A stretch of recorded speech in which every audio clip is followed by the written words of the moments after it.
இன்னிசை காலை மலர் நேயர்கள் அனைவருக்கும் வணக்கம். உள்ளங்கையில் ஞானம். ஒவ்வொரு வாரமும் 5 விரலை வைத்து நாம் பத்ரிஜி சொன்னால் எத்தனையோ கருத்துக்களை நாம் தெரிந்து கொண்டிருக்கிறோம். இந்த வாரம் நாம் தெரிந்திருக்க போகிறோம். இந்த கருத்து என்னவென்றால், நம்முடைய செயல்களை பற்றி, நம் குணங்களை பற்றி, அதாவது நம் நடத்தை என்பது எப்படி இருக்க வேண்டும் என்பதை பற்றி இன்றைக்கி நாம் தெரிந்து கொள்ளலாம். முதலாவது, யாரையும் வெறுக்க வேண்டாம், யாரையும் பகைக்க வேண்டாம், யாரையும் திட்ட வேண்டாம், யாருக்கும் தீர்வுகளை சொல்ல வேண்டாம், யாரையும் விமர்சிக்க வேண்டாம். அதுவே இங்கிலீஷில் சொல்லணும்னா, no hatred, no disgust, no blaming, no criticism and no judgment. இதெல்லாம் ஏன் செய்யக்கூடாதுன்னா, அது மனித நேயத்துக்கு இயல்பானதே கிடையாது. we are a social animal. நாம் இங்கே எல்லோர் கூடயும் ஒற்றுமையாக இருந்து வாழத்தான் வந்திருக்கிறோம். அதிலே இருந்து பல அனுபவங்களை பெற வேண்டும். அனுபவங்கள் தான் ஞானமாக மலர்கிறது. அதற்கு நாம் நம்மளுடைய சொந்த விருப்பங்களாகட்டும், வெறுப்பாகட்டும், பகையாகட்டும், திட்டுறதாகட்டும், விமர்சிக்கிறதாகட்டும், இதை செய்தால் நாம் இங்கே ஒரு மனித நேயத்தோடையே வாழவில்லை என்று தான் பொருள். நமக்கு இங்கே மனித நேயமே இல்லை என்றால் இறை அன்புக்கு எங்கே போகிறது? நாம் இறைவனாக இந்த பூமியில் வாழ்கிறது எப்போ? யாரையும் நாம் குறை கூறணும்னா முதல்ல அதை பற்றி நமக்கு என்ன தெரியும், எதற்காக நாம் திட்டுறோம். அவன் செய்கிறது சரியாக இல்லைன்னா நாம் கூப்பிட்டு அதனுடைய லாப நஷ்டங்களை சொல்லி அவன் எப்படி நடந்துக்கணும்னு சொல்லி ஒரு அறிவுரையை கூறலாமே தவிர திட்டத்துக்கு நமக்கு என்ன இருக்குது? பகை எதற்கு? எல்லாருமே இந்த பூமியில் நாம் ஒன்றாக வாழத்தான் வந்திருக்கிறோம். அனைத்து ஜீவராசிகளுடனும் சேர்ந்து வாழத்தான் நாம் வந்திருக்கிறோம் தவிர யாருக்கும் யார் மேலேயும் பகைமை என்பது தேவையில்லை. வெறுப்பு இருக்கக்கூடாது. வெறுக்கிறதுக்கு என்ன இருக்குது? எல்லாருமே ஒன்று. மமாத்மா சர்வபூதானம். உன்கிட்டையும் அந்த ஆன்மா பொருள் தான் இருக்குது, என்கிட்டையும் அந்த ஆன்ம பொருள் தான் இருக்குது. ஸோ நம்ம எல்லாருமே ஒன்று. எல்லாருமே ஒன்று என்ற போது பகை வெறுப்பு எங்கிருந்து வருகிறது? விமர்சிக்கிறது. அவனவன் என்ன தெரிந்து கொண்டானோ, என்ன தெரியுமோ அதுக்கேற்றவாறு அந்த செயல் என்பது இருக்குது. அது விமர்சிக்கிறதுக்கு யாருக்கும் அருகதை கிடையாது. ஏனென்றால் அவங்க நிலையில் அது சரியானதே. எக்காரணத்தை கொண்டும் நாம் தீர்வுகளை சொல்லக்கூடாது. No judgments. நமக்கு என்ன தெரியும் அதை பற்றி சொல்கிறதுக்கு? ஒருவேளை நமக்கு அதை பற்றி முழுமையாக தெரிந்திருந்தால் அவர்களுக்கு அந்த முழுமையை பற்றி தெரிவிக்கணுமே தவிர தீர்வுகளை சொல்லக்கூடாது. நமக்கு எல்லாருக்குமே ஒரு பாப்புலர் ஸ்டோரி தெரியும், பைபிளில் இருக்குது. ஒரு பெண்மணியை எல்லாருமே கல்லால் அடித்து கொண்டிருக்கும் போது ஜீசஸ் சொல்கிறாரு, உங்களில் யாரெல்லாம் தவறு செய்யவில்லையோ அவர்கள் மாத்திரம்தான் அந்த பெண்மணியை அடிக்கணும்னு. ஒருத்தர் கூட அடிக்கலையா? ஏன்னா தவறு செய்யாதவன் யாருமே இல்லை. எல்லாரும் ஒவ்வொரு வகையில் ஒவ்வொரு கட்டத்தில் ஒரு தவறு செய்து தான் இருந்திருப்போம். இதெல்லாம் ஏன் நடக்குது?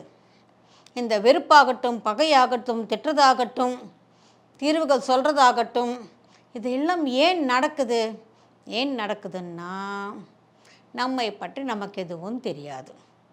நம்மை பற்றியே நமக்கு எதுவும் தெரியலன்னா அடுத்தவனை பற்றி நாம் எப்படி கூற முடியும்? நாம் நினைக்கிறோம், என்னை பற்றி எனக்கு நல்லா தெரியும், நீ யாருன்னு கேட்டால் நம்மளுடைய பெயர் சொல்கிறோம். உன் பெயர் இல்லை நாங்கள் கேட்டதுன்னா நம்மளுடைய படிப்பு சொல்கிறோம். உன் படிப்பை இல்லை நாங்கள் கேட்டதுன்று சொன்னால் நம்மளுடைய ஸ்டேட்டஸ் சொல்கிறோம். நான் உன்னுடைய அம்மா அப்பா பற்றியோ, உன் ஸ்டேட்டஸ் பற்றியோ, உன் அட்ரஸ் பற்றியோ இதெல்லாம் கேட்கல. நீ யார் கேட்குறதுக்கு சின்ன கேள்வியாக இருந்தாலும் அதற்கு பதில் நாம் நம் வாழ்க்கையில் எத்தனையோ சாதனை செய்ய வேண்டியது இருக்குது, பயிற்சி செய்ய வேண்டியது இருக்குது, ஆன்மீகத்தில் அடியெடுக்க வேண்டியது இருக்குது, அதற்கப்புறம் எவ்வளவோ தெரிந்து கொள்ள வேண்டியது இருக்குது. இது அனைத்தையும் தெரிந்தால் மட்டுமே நம்மை பற்றி நமக்கு தெரியும். இப்போ நமக்கு என்ன தெரியும்? நாம் இந்த தேகம் இல்லை, ஆன்மா என்று தான் தெரியும். ஆமாம், இந்த ஆன்மா ஏன் இந்த பூமியில் பிறவி எடுத்திருக்கு? இந்த பிறவியில் இந்த உடல் ஏன் கொடுக்கப்பட்டிருக்கு, இந்த மாதிரியான சூழ்நிலைகள் ஏன் இருக்குது, இதுக்கெல்லாம் காரணம் யார்? இதுக்கு கர்மா காரணமா, தலையெழுத்து காரணமா, விதி காரணமா, அந்த கடவுள் காரணமா, இல்லை நமக்கு நாமே காரணமா? நம்மை பற்றி நமக்கு எதுவும் தெரியாத போது அடுத்தவர்களை பற்றி நாம் கூறுவதற்கு நமக்கு என்ன அருகதை இருக்கிறது? இதை பற்றி ஒரு சின்ன கதை மூலமாக நம்ம தெரிந்து கொள்ளலாம். ஒரு ஊரில் ஒரு எலி இருந்தது. அந்த எலிக்கு ஒரு பொண்ணு பிறந்துச்சு. தன் பெண் எலியை பார்த்து ரொம்பவே பூரிச்சு போனான். அது பிறந்ததில் இருந்த அந்த பெண்ணுக்கு, அதாவது தன் குழந்தைக்கு என்ன செய்யணும், எப்படி செய்யணும், ஏது செய்யணும்னு சொல்லி எப்பவுமே யோசித்து கொண்டிருப்பா, தவித்து கொண்டிருப்பா. அவளுக்கு வேண்டியது எல்லாத்தையும் கொண்டு வந்து கொடுத்து கொண்டிருப்பாள். அந்த பெண் திருமண வயதுக்கு வந்தது. எம்மாதிரியான ஒரு மாப்பிள்ளையை கொண்டு வந்து தன்னுடைய பொண்ணுக்கு கல்யாணம் பண்ணணும்னு யோசித்து கொண்டு இருக்கிறப்போ எல்லாருமே சூரியனை பற்றி போட்டுறாங்க. சூரிய பகவான், சூரிய ஒளி இல்லைன்னா, சூரிய சக்தி இல்லைன்னா இந்த பூமியில் எந்த ஜீவராசிகளாலேயும் உயிர் வாழ முடியாது, பயிர்கள் வளராது, நமக்கு சாப்பாட்டு இருக்காது. சூரிய சக்தி தான் இந்த பூமிக்கு ஜீவாதாரம். இப்படின்னு எல்லாரும் போட்டுவதை பார்த்து தன் பெண்ணுக்கு சூரியனை கொடுத்து கல்யாணம் பண்ணணும்னு சொல்லி சூரியனை கேட்குறாங்க. என் பொண்ணை கல்யாணம் பண்ணிக்கிறியான்னு. நீ சொன்னது எல்லாமே சரிதான், ஆனால் ஒரு மேகம் வந்து என்னை மூடிட்டா என்னுடைய ஒளி என்பது அந்த பூமிக்கே போய் சேராது, என்னையே மூடுற அந்த மேகம் தானே பெருசு அப்படின்னு சொல்லும்போது யோசிச்சு, ஆமாம் நிஜம்தானேன்னு சொல்லி மேகத்துக்கு போய் கேட்குது என் பொண்ணை கல்யாணம் பண்ணிக்க சொல்லி. அந்த மேகம் வந்து சொல்லுது, அந்த சூரியனே நான் மறைக்கிறேன், ஆமாம் அந்த அளவுக்கு நான் வலுவானவன், ஆனால் பாரு ஒரு காற்று வீசினா திசை தெரியாமல் நான் போயிடுவேன், ஸோ என்னையே தள்ளிக்கிட்டு போகிற அந்த காற்று தானே பெருசுன்னு கேட்குறான். ஆமாம் காற்று தான் பெருசுன்னு சொல்லி வாயு பகவானை போய் கேட்குறான். ஆமாம் நான் ரொம்ப பலசாலி தான், யார் இல்லைன்னு சொல்லலை, ஆனால் பாரு அங்கே ஒரு மலை இருக்குது, நானும் பல யுகங்களாக முயற்சி செஞ்சுக்கிட்டே இருக்கிறேன், ஆனால் ஒரு நூல் கூட என்னால் அசைக்கவே முடியல. அப்போ என்னாலேயே அசைக்க முடியலன்னா அந்த மலை தானே பெருசு. ஆமாம் உண்மை. சரின்னு அந்த மலைக்கிட்ட போய் கேட்குது. ஆமாம் என்ன யாராலையும் அசைக்க முடியாது, ஆனால் பாரு அங்கே ஒரு காட்டு எருமை, அது தினமும் வந்து தன் கொம்புகளால் என்னை குத்தி குத்தி குத்தி ரணகலம் பண்ணுது, என்னால் அந்த வலியை தாங்கவே முடியல, எனக்கே இவ்வளோ வலியை உண்டாக்குதுன்னா அந்த காட்டு எருமை தானே பெருசுன்னு. ஆமாம் உண்மை.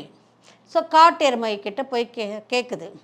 ஆமாம் டெய்லி வந்து என் கொம்புகளால் அதை நான் சேதாரப்படுத்துகிறேன், ஆனால் பாரு எவ்வளவும் செய்கிறேன், இல்லை இந்த கவரை போட்டு என்னை கட்டிட்டா என்னால் இப்படி அப்படி கூட நகர முடியல, என்னையே கட்டி போடுற இந்த கவுரு தானே பெருசுன்னு. நிஜம். சரின்னு கவுருக்கிட்ட போய் கேட்குது. ஆமாம் நீ சொல்கிறதெல்லாம் உண்மை, அந்த காட்டு எருமையே நான் கட்டி போடுறேன், ஆனால் பாரு ஒரு எலி வந்து பரப்பரான்னு கடித்து துப்பிடுச்சுன்னா நான் எதுவுமே இல்லாமல் போகிறேன், அந்த காட்டு எருமையே கட்டி போடுறேன்னா ஒரு எலி வந்து கடித்து துப்பிட்டா ஒன்றுமே இல்லாமல் போகிறேன்ல, அப்போ என்ன கடித்து துப்புற அந்த எலி தானே சிறந்தது. அப்போ இந்த எலிக்கு ஞானோதயம் ஆகுது. நாம் எங்கெங்கேயோ போய் தேடுறோம், அவங்க சிறந்தவங்க, இவங்க சிறந்தவங்க, இவங்க ரொம்ப உயர்ந்தவங்கன்னு சொல்லி, ஆனால் நம் பெருமை நமக்கு தெரியலையேன்னு சொல்லி தன் இனத்திலேயே ஒரு நல்ல எலியை பார்த்து கல்யாணம் பண்ணி கொடுத்துடுச்சு. இந்த கதை கேட்குறப்ப நமக்கு சிரிப்பு வரலாம், ஆனால் நம்ம நிலைமை கூட அதுதான். நம்மளை பற்றி நமக்கு எதுவுமே தெரியலையே, கோபம் வருதா என்ன? ஒரு மூஞ்சுரை வச்சு ஒரு கதை சொல்லி எங்களை எல்லாம் சிரிக்க வைக்கிறீங்களா இல்லை சீரியஸாக சொல்கிறீங்களான்னு கேட்குறீங்களா? சரி இன்னொரு கதை சொல்கிறேன், மனுஷன் கதையே சொல்கிறேன். ஒரு ஊரில் ஒரு நபர், அவருக்கு வந்து தன்னை யாரும் கண்டுக்கிறதே இல்லை, தன்னை யாரும் மதிக்கிறது இல்லை, தன்னை பற்றி யாருக்கும் தெரியல, தன்னை யாரும் கௌரவப்படுத்துறது இல்லைன்னு சொல்லி ரொம்ப ஏக்கத்தோடு இருந்தான், ரொம்ப ஏழ்மையில் இருந்தான். ஆனால் யாருமே கண்டுக்கலைன்னு சொல்லி அவனுக்கு ரொம்ப ஒரு வெறுப்பும் ஒரு கோபமும் இருந்தது. சரி இவங்க எல்லாம் வேண்டாம், இந்த நாட்டு ஆள்ற ராஜா அவர்கிட்ட போய் கேட்கலாம்னு சொல்லி போகிறப்ப அந்த ராஜா கூட அவனை வந்து பெருசாக கண்டுக்கலை. விட்டுட்டார். அவனுக்கு ரொம்ப கோபம் வந்தது. பட் கோபம் வந்து என்ன செய்கிறது, அப்படியே நடந்து போகிறப்போ ஒரு ஆசிரமம் இருந்தது ஊருக்கு வெளிப்புறத்தில். அந்த ஆசிரமம் இருக்கிறப்ப அது அங்கே புத்தர் இருந்தார். புத்தர் இவனை பார்த்து, ஏன் நீ இவ்வளோ சோகமாக இருக்கிறேன்னு கேட்குறப்போ, என்னை யாரும் மதிக்கிறது இல்லை, என்னுடைய மதிப்பு யாருக்கும் தெரியல, எனக்கு ரொம்ப சோகமாக இருக்குது, நான் என்ன செய்யட்டும், எப்படி என்னை நான் நிரூபித்து கொள்வது அப்படின்னு கேட்குறார். புத்தர் ஒரு கல் அவன் கையில் கொடுத்து, இது எடுத்துகிட்டு போய் கடை தெருவில் இதனுடைய விலை என்னான்னு கேட்டுட்டு வா, ஆனால் யாருக்கும் விற்காத, ஆனால் அதனுடைய மதிப்பு என்னான்னு சொல்லி தெரிஞ்சுக்கிட்டு வான்னு கல்லை கொடுத்து அனுப்புகிறாரு. இவரும் கடை தெருக்கு போகிறார். ஒரு மாம்பழ வியாபாரி இருக்கிறப்ப அந்த மாம்பழ வியாபாரிக்கு அந்த கல்லை காட்டி இதனுடைய மதிப்பு என்னான்னு கேட்குறாரு. அந்த மாம்பழ வியாபாரி பார்த்துட்டு ஒரு கூடை மாம்பழம் உனக்கு கொடுக்கலாம்னு சொல்கிறார். அங்கிருந்து அந்த கல் எடுத்துக்கிட்டு போகிறப்ப ஒரு காய்கறி வியாபாரி இருக்கிறார். அந்த காய்கறி வியாபாரிக்கிட்ட காட்டுறப்ப அவர் பார்த்துட்டு ஒரு கோணி உருளைக்கிழங்கு கொடுக்கலாம்னு சொல்கிறார். சரின்னு சொல்லி அங்கேருந்து எடுத்துக்கிட்டு ஒரு துணிக்கடைக்காரர்கிட்ட போகிறாரு. அவர் பார்த்துட்டு இந்த கல்லுக்கு ஒரு 100 தான் துணி உனக்கு கொடுக்கலாம்னு சொல்லி, ஒரு தானுன்னா 50 மீட்டர் இருக்கிற துணி, அந்த மாதிரி ஒரு 100 தான் கொடுக்கலாம்னு சொல்கிறாரு. அங்கேருந்து எடுத்துக்கிட்டு போய் ஒரு நகை வியாபாரிக்கிட்ட காட்டுறாரு.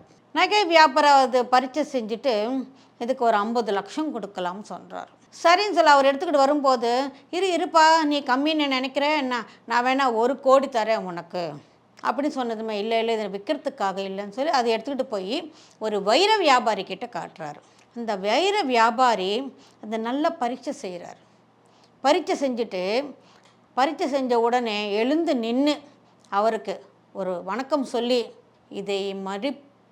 இதனுடைய மதிப்பு சொல்கிற அளவுக்கு எனக்கு தெரியல, இதை மதிப்பு எவ்வளோன்னு யாராலையும் சொல்ல முடியாது, அவ்வளவு சிறந்த ஒரு ரத்தினம் இது, எனக்கு இருக்கிற எல்லாத்தையும் விற்று உனக்கு கொடுத்தாலும் இந்த கல்லுக்கு ஈடாகாது, இதனுடைய விலை இது மதிப்பு சொல்கிறதுக்கு இந்த பூமியில் எனக்கு தெரிஞ்சு யாருமே இல்லை, இது என்னாலையும் வாங்க முடியாது, இதை வாங்கிறதுக்கும் வேறு யாரும் இல்லை, இது யாரும் சொல்ல முடியாதுன்னு சொல்கிறப்ப மறுபடியும் அந்த கல்லை எடுத்துக்கிட்டு புத்தர்கிட்ட போகிறாரு. எல்லாத்தையும் சொல்கிறாரு.